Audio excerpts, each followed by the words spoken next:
Welcome back to the Masters of Recon podcast, your top automotive refinishing podcast with your hosts, Cory Kleinfeld and Ryan Brewer. Enjoy the show, everyone.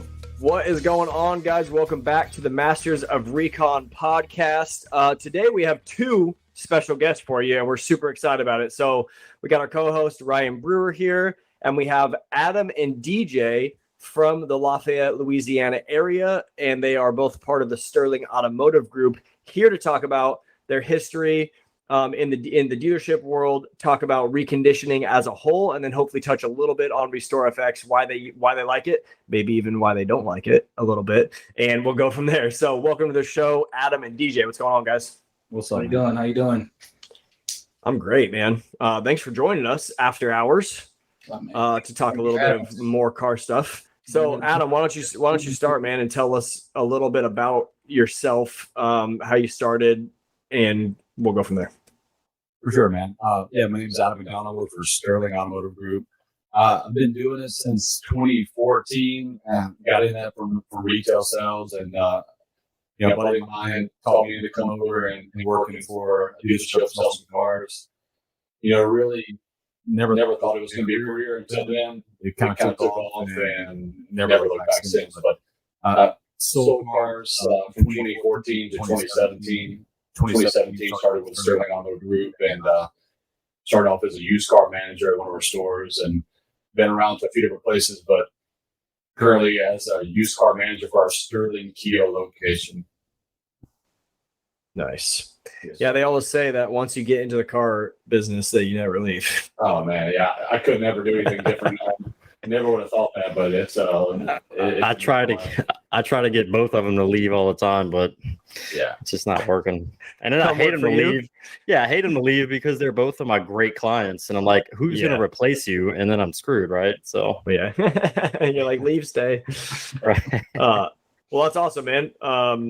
Hopefully you never leave. The car industry is a pretty awesome industry. So, I love what's up? It's on the way to do it. Yeah. What's up, DJ? What's going on, Cory, man? Tell us about yourself.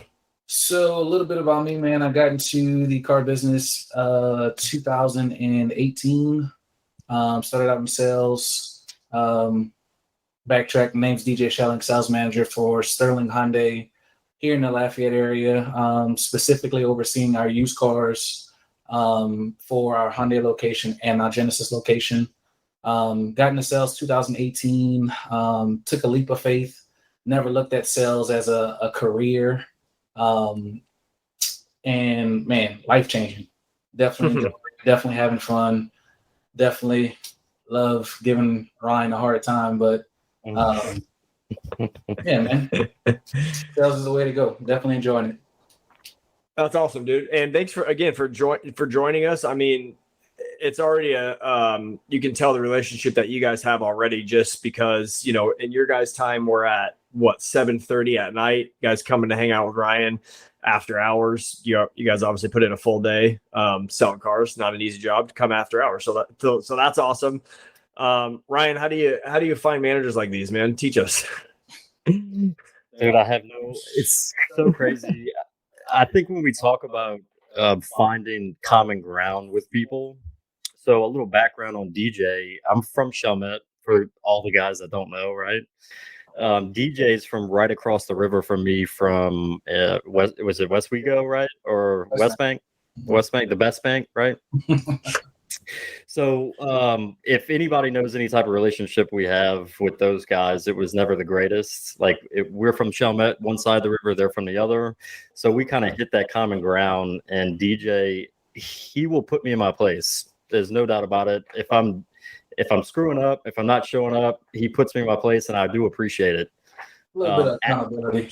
Yeah, for sure. And it makes me a better person. So Adam, we became like really good friends through golf. Like, dude's probably one of the best golfers I've ever met, and I'm the worst. So we're both members here at a country club, and we play a ton of golf. He fishes, like, he does everything the same thing we do. So it's just been a good adventure finding these guys, because these are the two closest managers I have out of all the dealerships that we service. So it's just been a blessing to find these guys. And if I can make an assumption, I don't know for sure because we didn't talk too much about it, but two best managers you have, these two guys send you the most work for RestorFX and debt repair out of all the other dealers, right? Correct. Yeah, not a coincidence. Not a coincidence. Some weeks, but we have that relationship where it's not about friendship when it comes to business. Adam's the same way, and so is DJ. He's not just going to give me stuff because we're friends. He's giving me stuff because he needs it done, and he knows that I'm going to take care of it. And the same thing goes for Adam. If we go in with a list of 5 cars for RestorFX, we're not going to get all 5. You know, they're going to choose the ones that are good candidates, and we're going to tackle them from there. Yeah, for sure. Okay, so happy to hear it. So I wanted to kind of touch a little bit on just hearing. I mean, we have all different types of technicians listening to the Master Recon podcast, not just RestorFX. We have paintless dent repair, touch-up guys, detailers, etc. So Adam and DJ, feel free, whichever one of you guys want to start. Why is it important that dealerships? It may be an obvious answer, but maybe not. Why do we recondition cars? Like why do I have an entire business and Ryan does and all these other people have businesses reconditioning vehicles? For me, I think it's just it's a testament to who you are as a leader and a sales manager. For me, I'm very particular. I don't want to sell anything that I wouldn't buy myself. You know what I mean? I can't sit there and ask for all the money or try to sell it the right way if it's not done the right way. With Ryan, with RestorFX, I mean, he comes in, him and his crew, they're professional, they're timely, they're diligent. I know for sure that I can count on them to get the vehicles retail ready. Also, just it's a better sell. You're talking to these customers and you're presenting this vehicle, and just with consumers, right? They want to have everything perfect, whether it's a pre-owned vehicle or not. They expect it to be like new to them because it is a new vehicle to them. So, in my assumption, the best way to do that is the recon side of it, whether it's interior, exterior, dents, whatever recon or PDR that we look for. That's the thing that's going to help sell that car. So for me, it's all about, the integrity of who you are as a person. And if you wouldn't buy that, then you shouldn't be selling it that way. DJ, if you had to answer this question, what would be the number one recon that you would do on a vehicle? And don't say RestorFX or dents just because we all want to know the answer. Is it interior? Is it rims? Is it restore, dents, glass? So for me, obviously you look at the exterior and you want to make sure it's good enough perception wise, right? My biggest thing and the things that I tell my detailers is the customer that walks in the lot is not looking at the vehicle for the exterior. They want to make sure they have a clean, nice interior. That's the toughest thing to really overcome on a pre-owned car. Seats, whether it's cloth or leather, headliners, cup holders, you name it. Think those things are the most tedious things to really clean. So for me, I think what really separates everything would be a solid interior of a vehicle. I mean, I need to get in the interior business then. I didn't know that. That's literally crazy, that's the worst part though for anybody detail, right? I mean, you're in it the most, right? And I say that because I know a lot of people that drive a vehicle and they base it on the color, but I also know a lot of people that go blind over a good car deal, right? In my mind, I know that I have, and I'm not trying to hit up anything, it's already big enough, but I know that I have Ryan to lean on if I need to get a vehicle showroom ready, right? So I always keep that in my back pocket, but I know for sure if a customer is not in love with the interior of a car, doesn't smell good, doesn't, look good, doesn't, there's a lot of wear, then that's going to be a hard sell to really, get this person to buy the vehicle. Good What answer. about you, Adam? What you got first off, I mean, we use Ryan, we use RestorFX, we use all of his services because regardless of friendship, like we can trust that he's going to do the job. He's going to do it right. He's going to be fair with us. Then, the pricing's going to be fair. The product's going to be great. He always, it's comical because you'll bring a car that is, not that bad. And he says, oh no, he undersells the work. He's really, really good at it. So it's you can trust him with stuff that, typically you don't think can be done. And the dude's going to bring it back perfect every time. So, and we send business to him because he's going to take care of it. He's going to make it right. It's going to look, as DJ said, showroom ready because he does that quality of work, which is, hard to come by. I mean, I've dealt with, gosh, I don't know how many different vendors they come by. I've been doing it for 8 years. I've seen a ton of people, everybody's coming out trying to learn how to do this or that. And most of them, they can't do it. And he's straight up with it. It's going to be right. It's going to be perfect, or he's going to make it right. So the quality of work that he does helps us sell the cars. I mean, we sell primarily used cars right now because the new car market is so tough to get. So we're selling used cars, and we're selling these cars literally as fast as we can trade for them. So we're trading for cars, we're selling them the next day. So when we have a guy like Ryan and a company like his, we have a car that's not clean, that's not ready, all these things wrong with it cosmetically, but we're able to show it that day and say, look, Mr. Customer, be blind, look over that because my guy is going to make it perfect. And being able to have someone that can do that for you is a game changer because we don't have to be scared to say, yeah, we can sell you the car, but maybe we can do this, maybe we can do that. It's like, no, I mean, he can fix the damages, he can fix the dents, he can make you plastic back new again, he can take the car that has, the cobweb looking scratch marks from the car wash or the scratch here or there or whatever it is, and it's going to look showroom ready, and he's going to have it out for you in a couple of days. I mean, it's being able to sell a car that is not perfect when you sell it and know that it's going to be perfect when you deliver it it's a game changer for us. Especially in like this too, with the market being so unpredictable up and down, and the vast trades that people think are worth all the money. I mean, we're having to buy these cars like Adam attested to because we don't have any new vehicles. So we're giving more for these trade-ins. We're being aggressive, trying to get these cars not only to retail them, but also to help our guy out, giving him an opportunity to show his craftsmanship and his work to really, restore this vehicle to retail ready. So Adam, so you said something. Are you doing most cars? Are you selling them and then Ryan's doing his thing, or the other way around? Or is it just the times that we're in right now? It's mainly the times we're in because you don't have the luxury to have a full lot. Yeah, I mean, typically you have a time frame. You get a car in, you have some time to work, and it's not like no one's beating your door down to get it right then. But where we are currently is we're literally selling these vehicles as soon as we can trade for them. We have people waiting for these cars. So if he's coming, we're selling them as soon as we trade them in.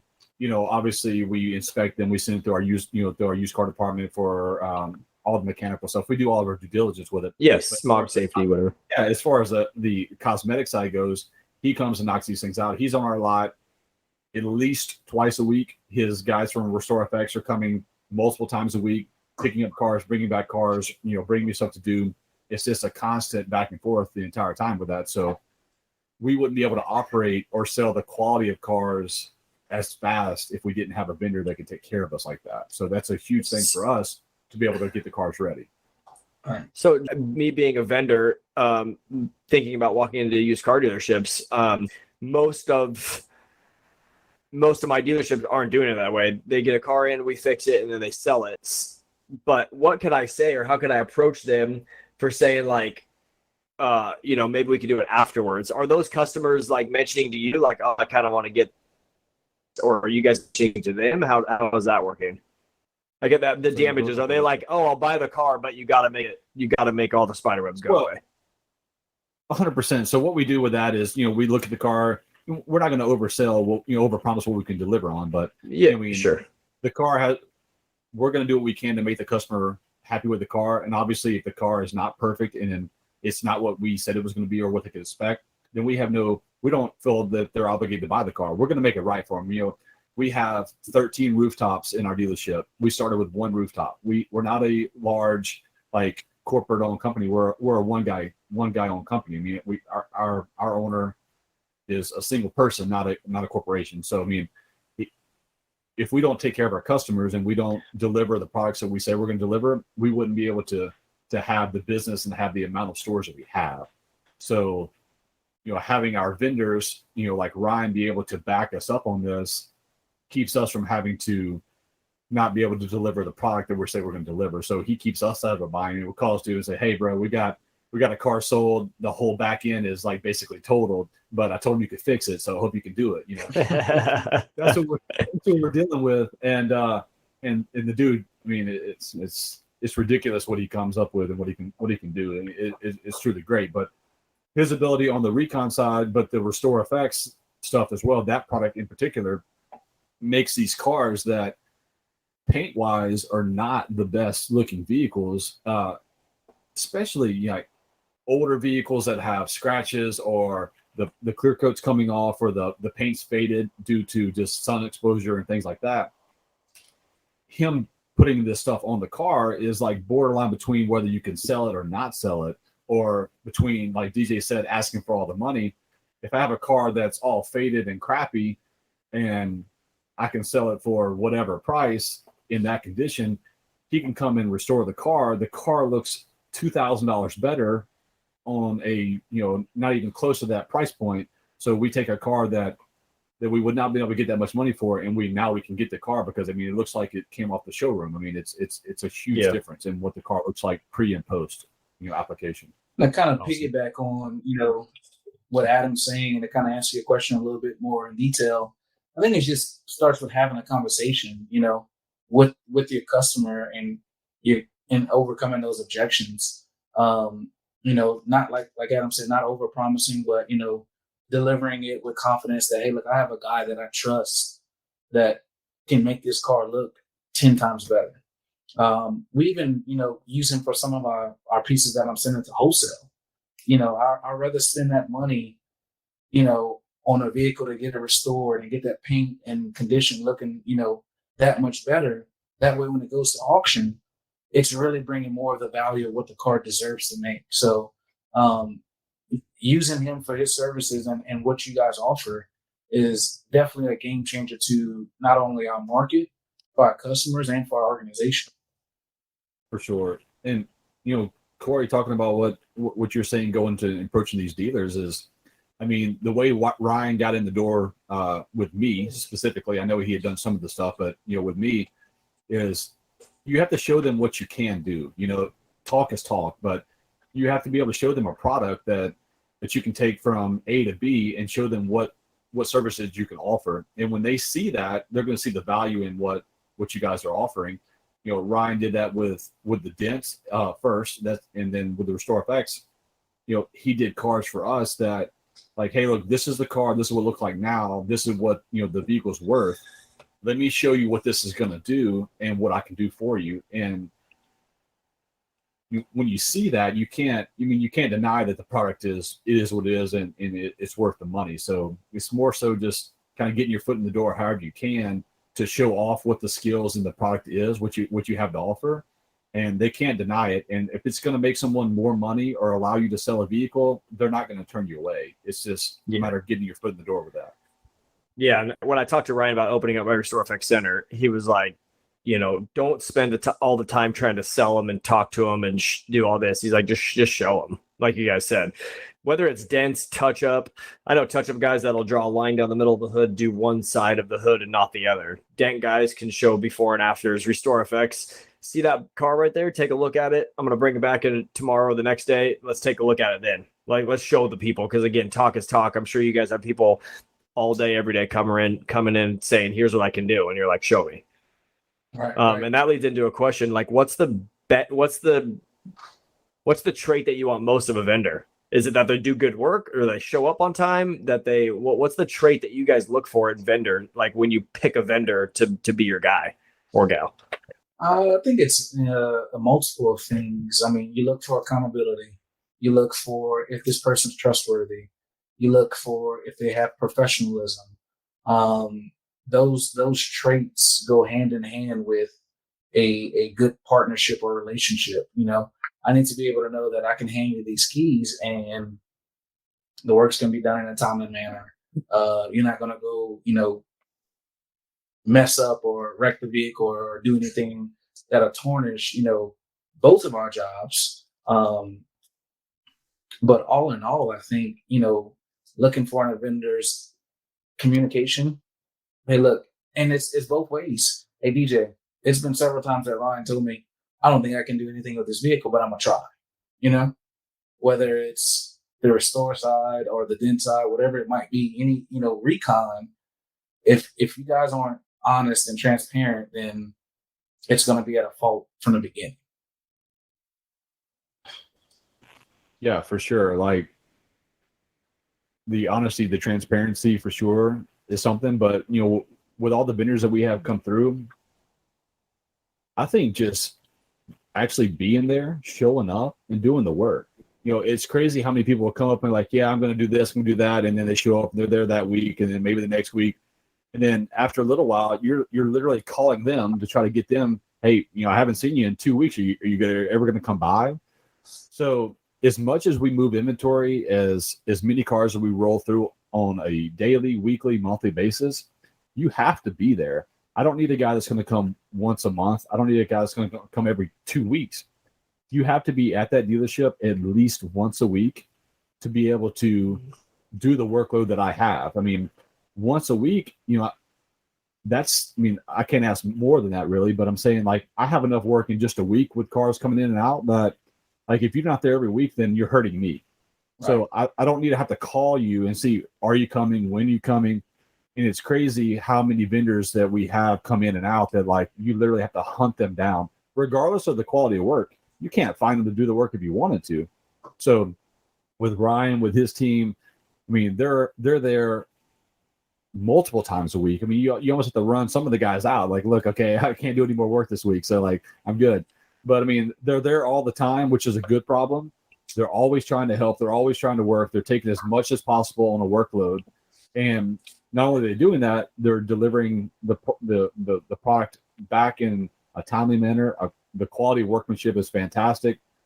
They're doing everything right, and they're also showing up. So the biggest thing is, man, just show up when you're supposed to show up. Don't have me chasing you around trying to see if you can do the work, and do a good quality job. Be honest and be fair with the pricing. And luckily for us, for me, for DJ, and the rest of our guys, I mean, we have someone like Ryan that's able to do that, and we don't have to worry about whether or not it's going to be good or it's going to be on time or if the price is right. I mean, he's going to do all that. You don't even have to question. You just, you get the invoice and you sign him. The dude did exactly what he said he's going to do, which is hard. Adam, you must be paying Ryan on the side to come to your lot. No, bro, the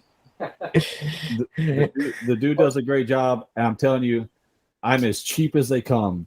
Everyone hates me. I'm telling you, I am so cheap. If I don't see the value, if I don't see the value in it, I am not spending a dime. My service department can't stand me, unfortunately, because I nickel and dime them to death. Ryan's guys will come by RestorFX. They'll have so many cars on the list, it's comical, and I turn all of them down. Basically, I pick the ones I know are going to make sense, that are going to help me, and I'm still getting them 3 or 4 cars a week because that's how many I need that really need the product, and I'm turning all the rest of them down. So I promise you, I'm not spending money on anything that doesn't need to spend money on because I'm selfish. I'm trying to keep it all for myself. I'm not spending money on vendors. I spend money, no questions asked, with anything he does because it brings that much value times 3 back to the car when I get ready to sell it. No questions. So Dang, I have a Ryan. quick I know it's right. I have a quick question. I'm sure a lot of guys who own RestorFX centers and maybe some that are looking to get into getting in the centers. What was both of you guys, DJ and Adam, what was y'all's first experience or thought, when that first demo was brought back to the dealership? I'll go with that. I mean, I can't remember the exact model of the car, but I can remember what it looked like. I sent the worst car I could possibly find to him for the demo. I believe it was a minivan of some sort. But anyways, it had scratches on every single side of it, front to back. It was terrible. And I didn't know what to expect with it, but when it came back, just the clear coat alone on the entire vehicle, the application, everything. I mean, you have to get right on the car to be able to see any kind of imperfection on it. I mean, it was like it was a brand new car. And we're sending vehicles that are extremely rough. This is not like a very new or low mileage car that's just got like a little bit here and there. Like those cars are supposed to be clean. My detail department can figure that out. I don't need that. Right. I need the cars that are terrible, and he makes them look like they're brand new again. And that particular application, I mean, this thing was scratched. The whole vehicle was terrible. And it came back thousands of dollars worth of value, Better. more in the car, better in the car. So the car is not going to be perfect, but I don't, and the customer in this particular situation, this price point, used vehicle, whatever, they're not expecting it to be perfect, but I couldn't sell in the condition it was. I mean, the condition it was in, I can't sell it at all. And then with this application, I can ask all the money for it. It looks as, brand new as possible for the situation without having to spend thousands of dollars in repairs. Because what is your alternative on scratches and repainting? You're going to repaint. You can't repaint the whole car. That's not a possibility. I mean, that doesn't make sense. You're changing panels out on vehicles. I mean, there's no way that I can send this to our body shop and have them do the work for anywhere near what the price is going to be, let alone the time frame. Ryan picks the car up today. He does the work. He's back to my lot tomorrow. 24 hours later, I have that car. He hadn't had a car ever sit more than 24 hours off my lot. It's back to my lot. 24 hours. I mean, every car I send them. So I send it to my body shop. It's there for 3 months. I mean, that's the reality of it. I mean, so it doesn't matter what they can do. They're going to cost me more money, and they're going to keep it for the entire life of ownership that I have the car. As soon as I get it back, I have to wholesale it because it's been on my lot for so long that I have no choice but to get rid of it because we have to turn it on our vehicle, so I can't do that. So it's a game changer in what he can do in those product lines. I mean, it really is. It really is a game changer for us on the pre-owned side to be able to use that particular application on these cars that need help.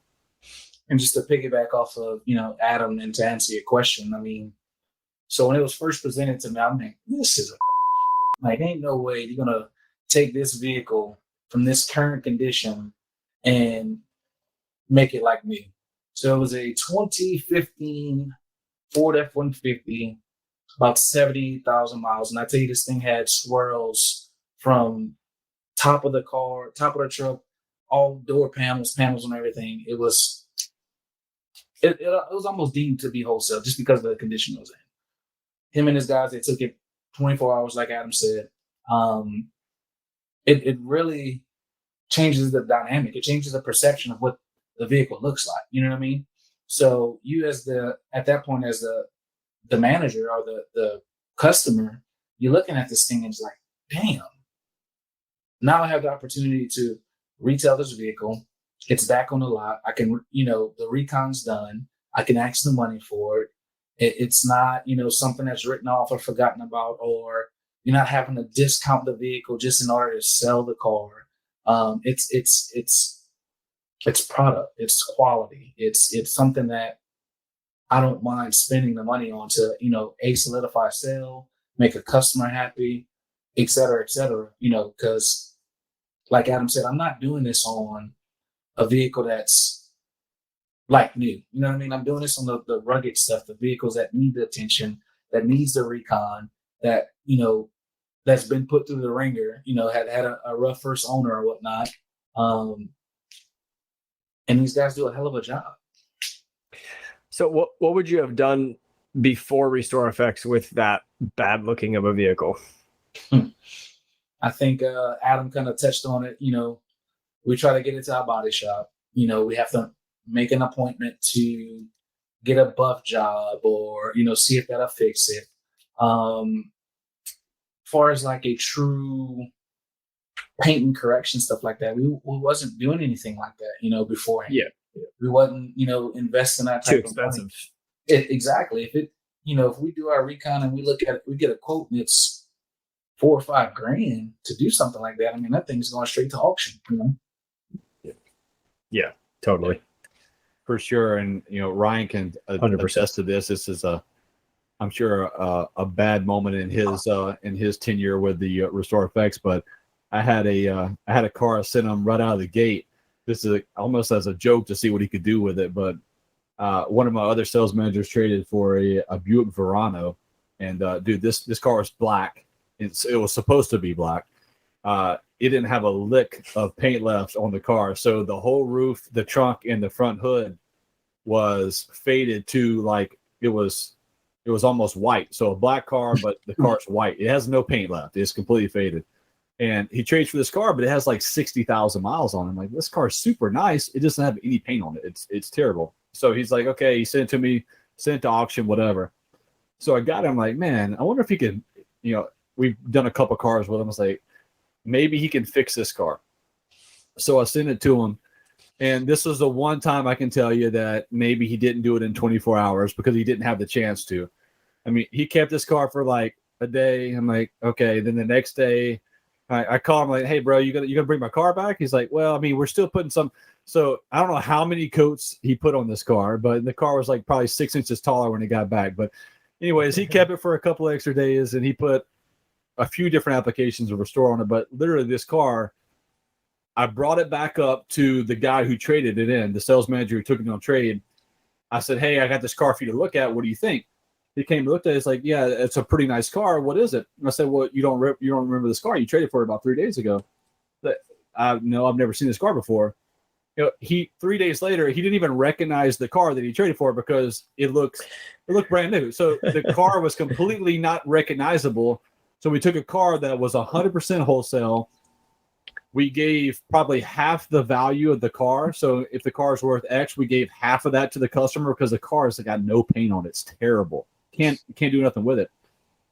We spend no money, very little at all, with the Restore product, and we retail the car a couple of days later to someone at literally half the value of what they would have paid for that same car in good condition, and it looks brand new. Everybody's happy. We make some money. The customers beside themselves because they got a car at half price, basically, because we were in it well. He allowed us to sell the car that we would have never been able to sell in the first place, and the car looks brand new. It was quite a headache for him, but it worked out in our favor. I try to take it easy. I'm not sending too many of those, but he did a fantastic job with the car. Was that you were telling me you did 8 coats on a car one time, Ryan? Was that one? That was one of them. I'm like, I have to find the limit on everything, right? It's like whether it's paintless dent repair or any other service that we've ever offered. I'm always trying to find the limit, and I can't turn these guys down, man. They've been so good to me. I'm like, look, if I'm not that guy who's gonna say I'm at least gonna try it and see what we can do with it, you need to be using somebody else. You know what I mean? That's just not right. So when it came down to a car like that, and I've had multiple for other dealerships, and honestly, Adam kind of sugarcoated that a little bit because the car was so bad that a couple days later, and this is, I mean, we're going to be bluntly honest with the RestorFX, right? It is a phenomenal product, but it has its limits. And I've met those limits on that Buick Verano or whatever car that was. And a couple days later, it started to absorb, right? Because there's no clear coat left on it. So I looked at the car and I was like, Adam, dude, I'm picking the car back up and we're going to do another installation on it. And we did a I don't know if it was like the 10th installation of RestorFX on it. And then it cleared everything up to where the customer was happy. And he hasn't got a phone call ever since. So I guess no phone call is a good phone call. And it was wild what that car looked like. Even the lady who takes the pictures for the car and puts them on the website. She didn't even recognize the car at all. Jeez. So it was cool. Yeah, that's awesome.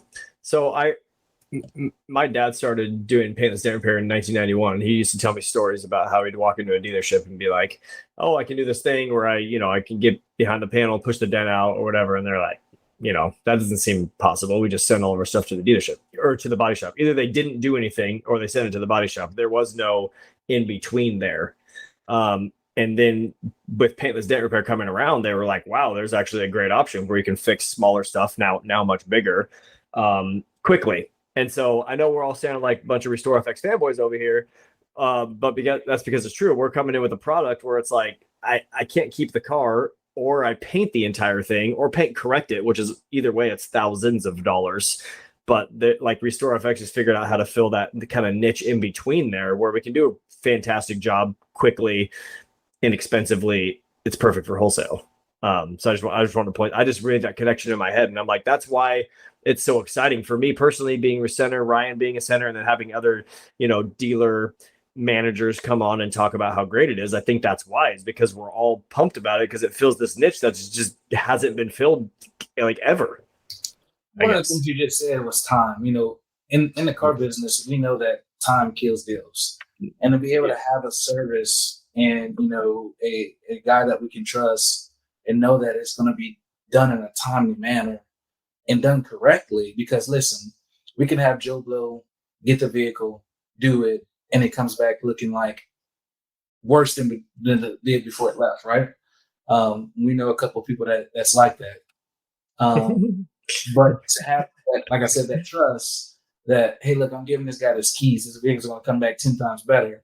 And it creates a different excitement within the dealership too, because it's not just and I commend Ryan on this as well. It's not just a communication just from me. My service advisors has his number.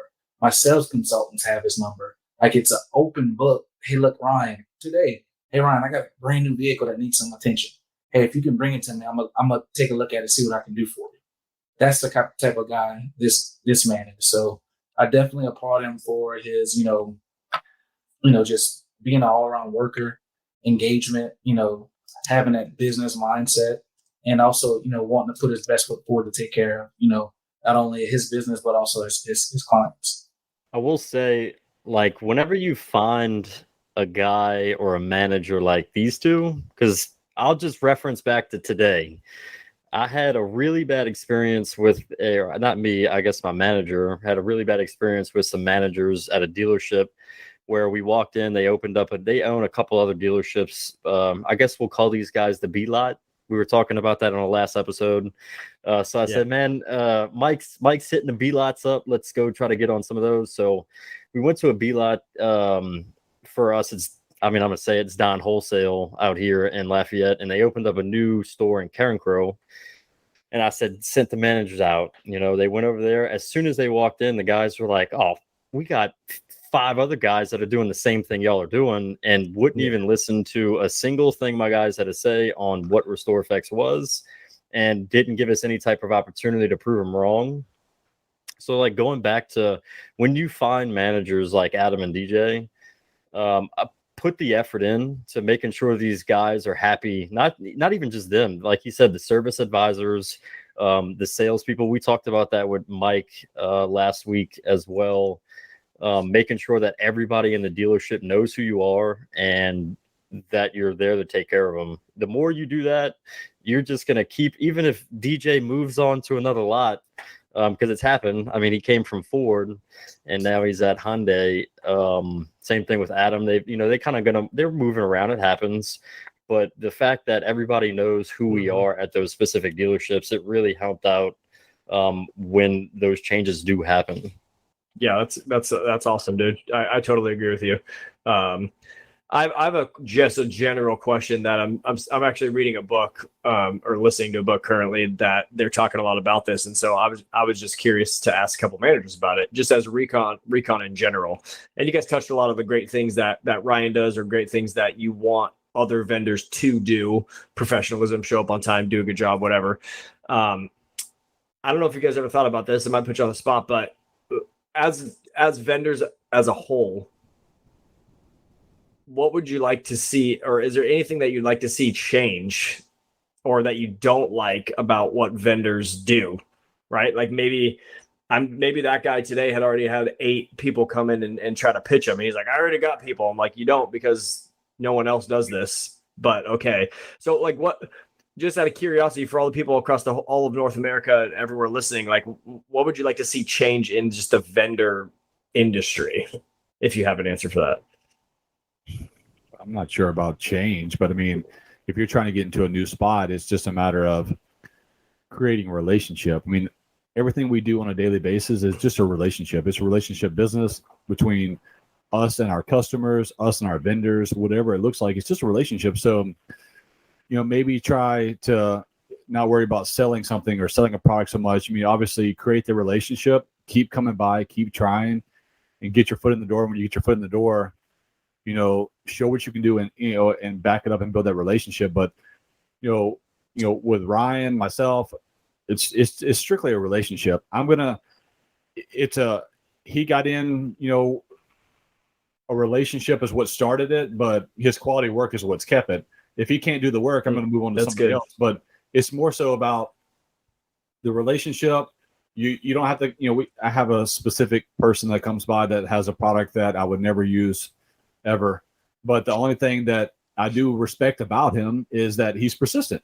He comes by all the time. He's always coming by. He comes by once a month, probably, even though I've told him multiple times I have no use. He comes by. And if there's ever a time where I need this particular product, which is just not something we use, I'm going to give that guy a chance. I just don't use his product. It has nothing to do with him. It's just the product.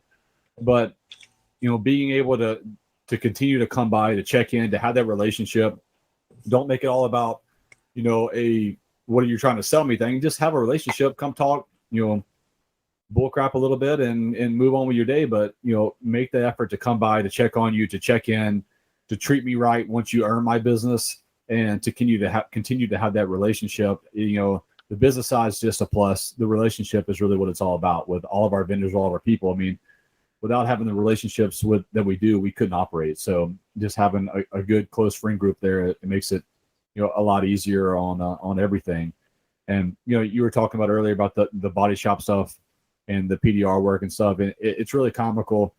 Like with our particular body shop, we have a body shop that does, all the body work for 13 dealerships. And, Ryan goes to every dealership, like maybe one day a week, essentially to all of our stops or whatever. One of his stops every week is to our body shop. He is our body shop PDR guy. So our body shop is using Ryan to do the PDR work for all the body shop stuff, which is just a testament to what he's doing, that they use him over their own guys to do a lot of the work that happens, through our body shop, which shows how much he really, contributes on the PDR work for the dents. It's crazy. I think for me, I mean, like Adam said, being resilient. I'm not asking you to walk in with a box of donuts every time, but I think, I think having that conversation, or, hey, listen, I know you already have a guy for this, but let me give you a demonstration of what I can do, and let me be the judge if I want to venture off with you or not, or, it may be something that we can utilize. But at the end of the day, Adam said it best: building a relationship, building that foundation, building that trust level. And Cory, you as well. You just, mentioned something that is definitely happening every day for me, being in used cars. I mean, I have vendors every day that, coming in, hey, look, here's my card. I'm doing paint work, or I'm doing PDR, I'm doing recons, or whatever it might be, so I can see that frustration level of that manager on that day. Hey, listen, no, man, I already got somebody. No, well, you don't have nobody to do this, but I have someone, because you don't want to have to deal with it, right? So I think, just showcasing some work, or, just having a game plan would definitely have some kind of separation versus someone just coming in and handing you a card. And like I said, it starts with a conversation. Don't try to sell me on, what you can do. I'd rather us build a relationship first. Hey, like, man, my name is DJ, I've been in a business for X amount of years, et cetera, versus just, hey, look, do you have a guy that does, touch up work? It's a big difference. So because this podcast isn't just about RestorFX, and it's about all, any type of recon that you can do, whether it's going to be dealership or retail, listen to what these guys are saying, because you got to stay on top of your toes, dude, because they got people coming right behind you. Luckily, right now with RestorFX, we don't, because there isn't any type of other product out there that can match what we do. But all you rim guys, interior guys, I mean, I'm a dent guy. We get it. Dent guys. I know they got dent guys coming in every other day, probably trying to get their work. But that's the one thing that keeps me on my toes. And that I have to make sure, even though these guys are my friends, if something comes along that I think that I can fix, or these guys say it all the time, like I'm talking stuff that looks like a forklift hit it, they want me to fix it. I try as much as I can, and don't ever be too good. If you're in the dealership industry, dude, and you think you're too good to go try stuff like that, move on to the next deal, because you're not going to keep that account, because some guy's going to come behind you and steal that, and you just stay on top of your toes. Do you guys like that it's one vendor, Ryan's company, Ryan as the person offering multiple different services? If he were to get into touch up and wheels and all that stuff, and he gave you a demo and it works, like in theory, would you want to have one vendor doing everything for you? I mean, you think about it. I mean, for me, I'm a simple guy. I mean, if everything aligns up, I'm not going to change from AT&T to Verizon because whatever reason, right? So if the services and the quality of work is we already got the relationship, I already trust him, So if the new services were added and it pans out to be the same trustworthy work that I'm accustomed to, why wouldn't I? Yeah. Yeah, 100%. I mean, if Ryan learns how to paint and whatever else, there's no doubt that he's like, no. Yeah, exactly. I've seen some of those paints. We've got to work a little bit on that. But if we had, for me, I have a dent guy that comes on Tuesday. I got an interior guy that comes on Wednesday. I got a paint guy that comes on Thursday. I got a rim guy that comes whenever he wants to. I got that stuff going on. That's the same car that needs rims, interior, paint, dent, all that stuff. That's 5-6 different guys touching the same car. They're not all there on the same day, so it may take a week if they're all doing their part just to get the same car done. So in theory, if you have a business where you can offer these multiple services, you build that relationship, you do the quality work. For me, unless it's just some weird situation where I can't cut this other person loose, I would love to send my car to Ryan and he brings it back 3 days later and the cigarette hole burns and the seat are done, all the interior is done, the dent's done, it's restored, the rims are done, all that stuff's done, and one guy touched it and that's it, and it's back to me. That cuts my time down in half. So if you can offer those services, that's a no-brainer. If you can get in the store, you can get the relationship, and you have someone let you do it, it's saving me time, it's saving me money, not having 30 different people touch it. Right. So if we can form like a true recon center, like Adam's talking about, I mean, I have interior on Monday, I have wheels on Tuesday, I have, restore and dents on Wednesday, I have, like he just attested to. If we can send that to one spot for all of our recon and it's done in 2 to 3 days,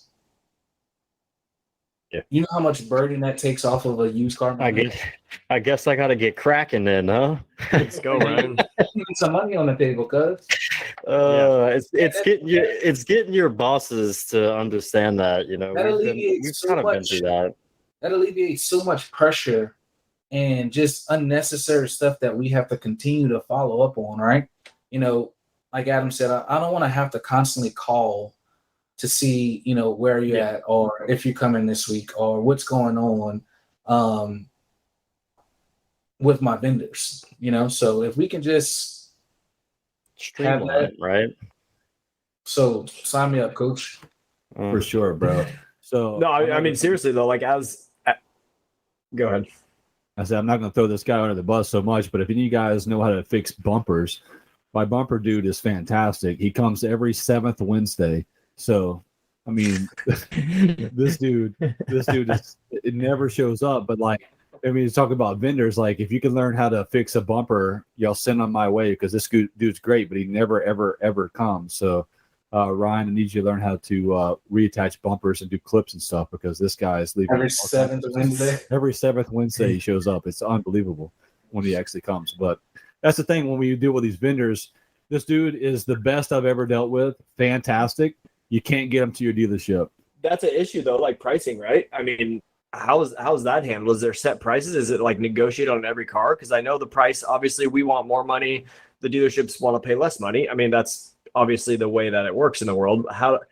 What's the vibe on that? Like, what's the suggestion for vendors, for other dealership, managers listening? How do we do that? Right. So, come on, Too man. much for dent work. I don't ask simple questions. We have some set pricing with some of the vendors, whatever. Mm-hmm. Once you get that relationship established, my suggestion would be obviously be as competitive as possible to get your foot in the door, to earn the business, earn the relationship. But I have the vendors that I use, all of my vendors, obviously I do my job. I check behind them if I need to, but for the most part, I sign invoices, whatever it is, it is. If Ryan tells me it costs $500 to fix it or $100 or $1,000, that's what it costs. Same thing with my interior guy. He comes by, he gives me a list, unless it's something that I'm going to send to wholesale or whatever. Everything he gives me, done, no problem. Do every single one of them. This is your price, not a problem. Do every single one of them. My guy that paints my bumpers, does my scratches, touch up, same thing. He gives me a list. It needs to be done. Perfect. Do every single one of them. This is your price, no problem. Mm-hmm. But they earn that respect. They earn that right. They did the job. They made the relationship. I can trust them. I know they're not taking advantage of me. I mean, we'll catch it if they do. That's huge. But they're not going to. But anything he brings me or any of my vendors bring me, you earn the right for me to say, yes, do it. And this is your price, no problem. I'm not going to second guess it, and I'm not going to try to find it cheaper or whatever. I mean, some of our vendors I know are more expensive than the guy next door. But the guy next door doesn't do as good of work. He's not coming by every week. He's not doing what he's supposed to do. I'm going to pay more money for the same job because I know it's done right. I know I can count on the guy anytime I need him. I know that I don't have to worry about it. It's done. It's a done deal with my vendors. So it's never a question once you earn that right, earn that respect to ask for the money. And piggybacking on that, like the same thing, but I'm a little bit more intuitive. I'm still going in to see what my true cost is. I'm still going in to see the age of this vehicle. Hey, look, Ryan, I'm too high in it. I can't afford it right now. DJ still need work. Look, let me take care of it. Catch me on the next one. Don't listen to him. Don't listen to him, Adam. Don't do it. Yeah. I'm never going to ask for a freebie. Don't worry about it. Right now, like you said, in the times that we're in, we don't have that luxury or that cap space in these vehicles like we used to. So now every little penny and every little cent counts. I mean, I fight with my service manager every day. He comes bring me these reps and these POs with 12, 13, 14, $1,500 for UCI, not including recon, not including rims, not including interior. Like, it's just mind blowing. So the one thing we do, and I mean, if you're a dent guy, interior is totally different. Rims are different because it's kind of almost in that same realm of what you're going to pay. Dent guys and the body shop are the ones that are going to be throwing prices out there that are going to be out the normal, for damage, right? So higher paying jobs is the ones that we do contact a manager. We send them an estimate, send them photos. And just so there is that, I never want them to be inside of a deal and then all of a sudden be hit with a $1,200 or a $600 bill and that they can't cover because now they're pedaling backwards in the deal. So if you're a dent guy and you're on a wholesale lot, I know so many wholesale guys that just turn away the big damage, whether they can fix it or they can't fix it. These guys don't understand that they can get good money on that stuff because what's your option, Adam and DJ? Body shop, right? And your body shop, your body shop's going to rape you. I already know it. Like, I know that they don't even give y'all a discount on labor rates. The prices are astronomical. And I know that we're going to save you a ton of time and we're going to save you a lot of money. So stop shooting yourself in the foot, then, guys. Just tell the guys what the price is going to be to fix the damage and make them make the decision on whether you're going to fix it or not fix it, you know? So to answer your question, two things are happening. So whenever we do a trade appraisal on these cars, we see the damage.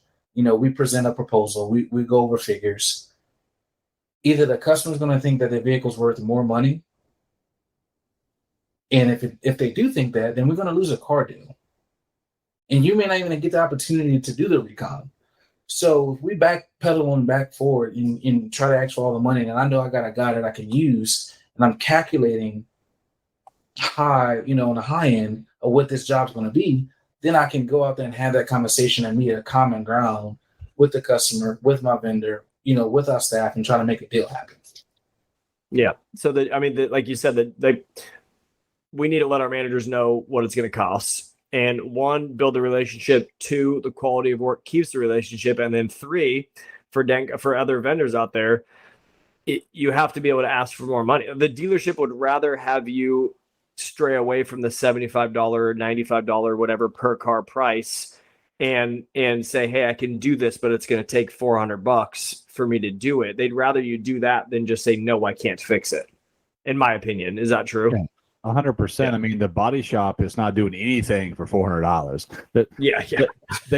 Okay, put it like this: when you talk about body shop and even mechanical work, there's not a lot of people that are in Ryan's type of business as far as fixing things. When you talk about body shop, they're replacing parts. They're not fixing parts. They're replacing a whole panel. They're painting a panel. They're not fixing it. No, they're blending a panel. Yeah, exactly. It's the 3-stage paint, as our guy calls it. So anyway, when you send it to a bot, if you have a dent that's going to cost me $1,000 to fix the damage, which I've never had $1,000, but just say it's $1,000 to fix it because it's really bad. Well, what are your alternatives? Your alternative is sent to the body shop.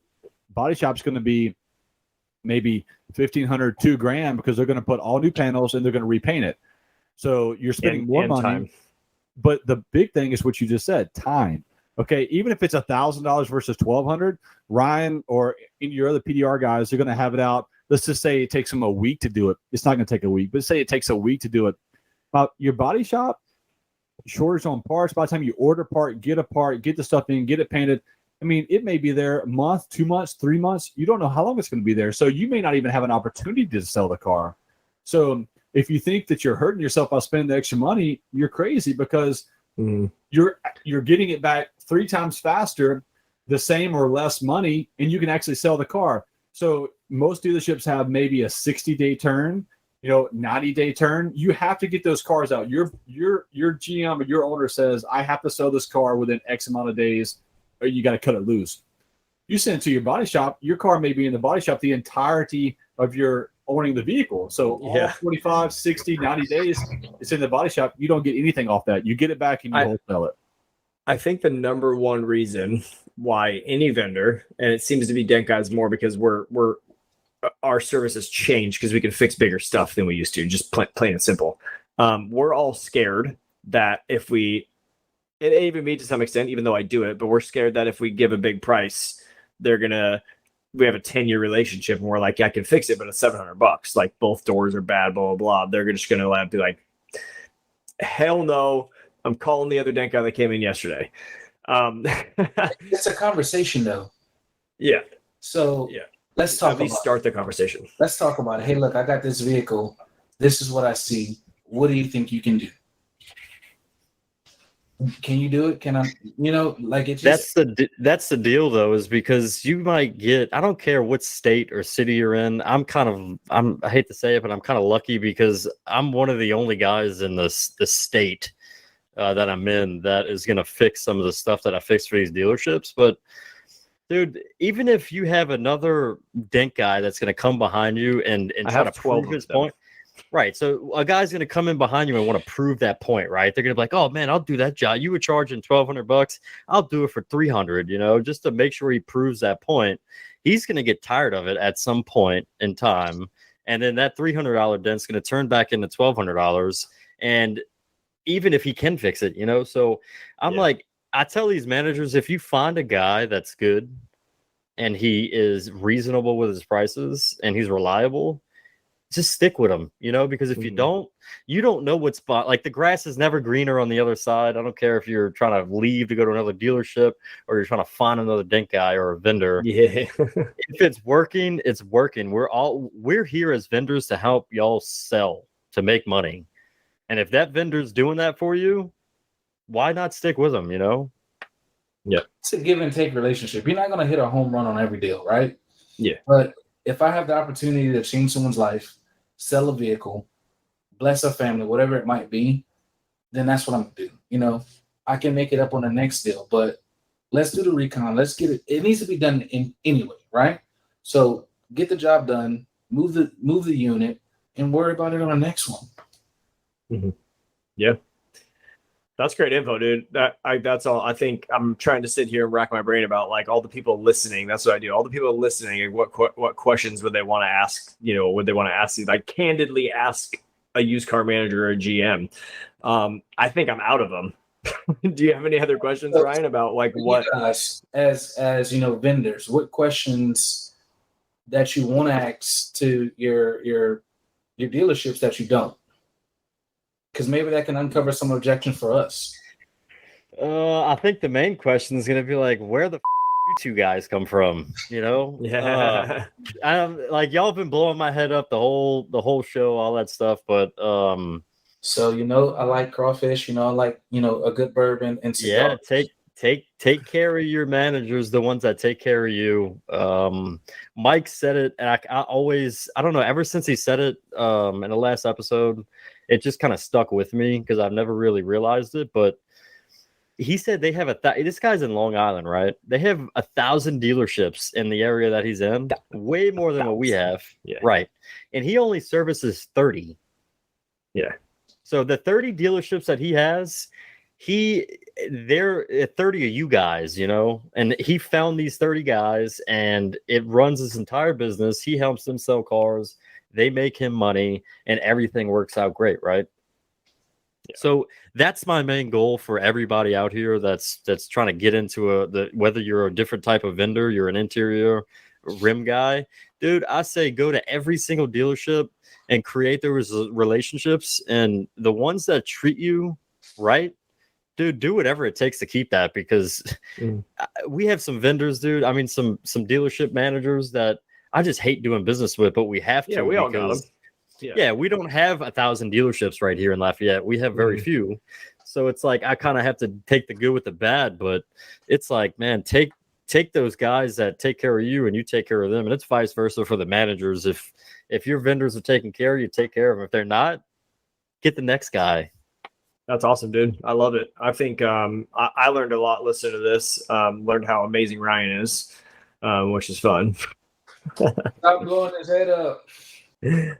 But yeah, seriously, like, thanks for taking the time. Thanks for coming on. It's always fun, I think, for me to it was a little bit easier for me in this situation because like you're not my managers, and there's a little bit like I talk about pricing, and I see you guys like, oh, I don't know. It's just easy for me to have these conversations, and I hope I was able to help all the other vendors guys listening, the RestorFX people. But I have one thing I need to say before I finish up. If there's anything else you guys want to say before we go about this vendor dealer relationship, now's your time. Just reiterate what we said. It's strictly a relationship. You form the relationship, make that the priority, and the rest of it is just that part's easy. We're gonna. You can ask the money. You can ask for everything if we see the value in it and see the value in your workmanship. But it's really just a relationship. The relationship is what controls everything. Have a relationship with the vendors, with the dealerships, but vice versa.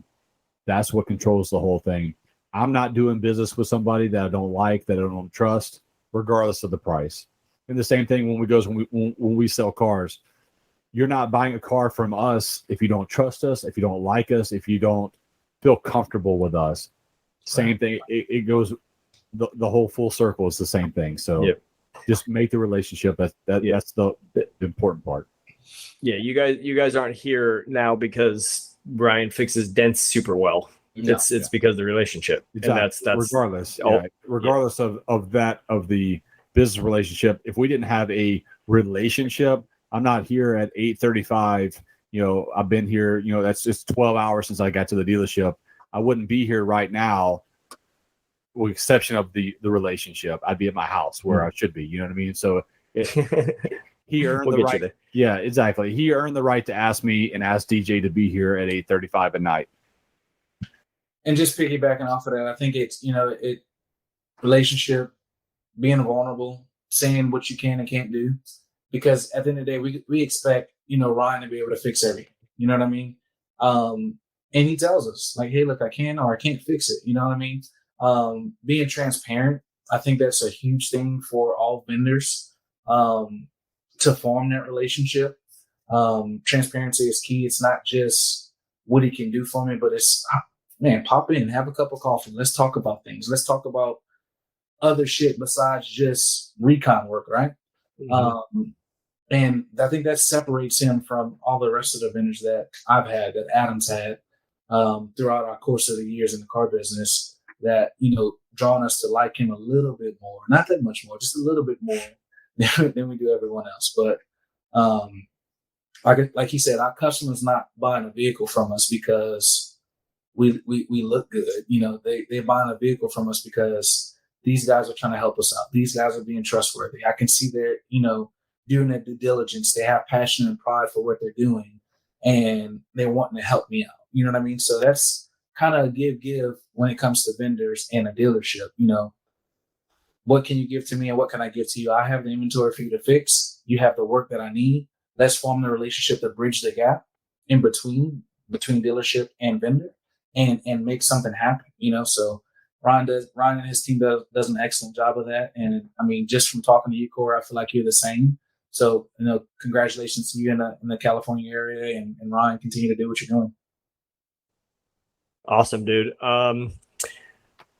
These are real managers, guys, from real dealerships. It's not theory. Ryan and I aren't sitting talking like, oh, here's what we do. These are real managers. Your managers are like this. Not all of them, but some of them are. So find those guys, nurture them, take care of them. This is our second episode of the Masters Recon podcast. We're in full test mode, right? We're trying to make sure that this works, that people like this.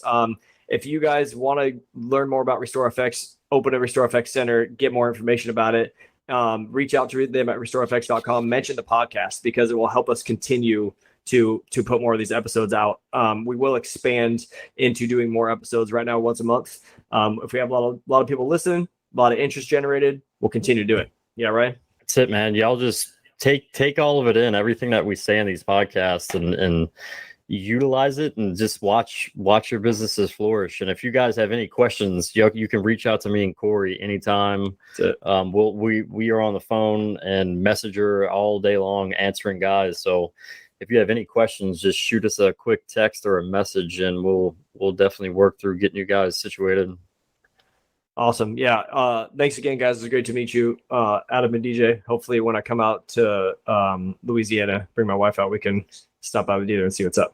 Yeah, for sure. Come see us. Don't be trying to steal my work, Cory. Hey, you never know. Maybe just a little bit better. Yeah. What's your price point? What's your price point? I'll do it for $64.99. Right. Per car.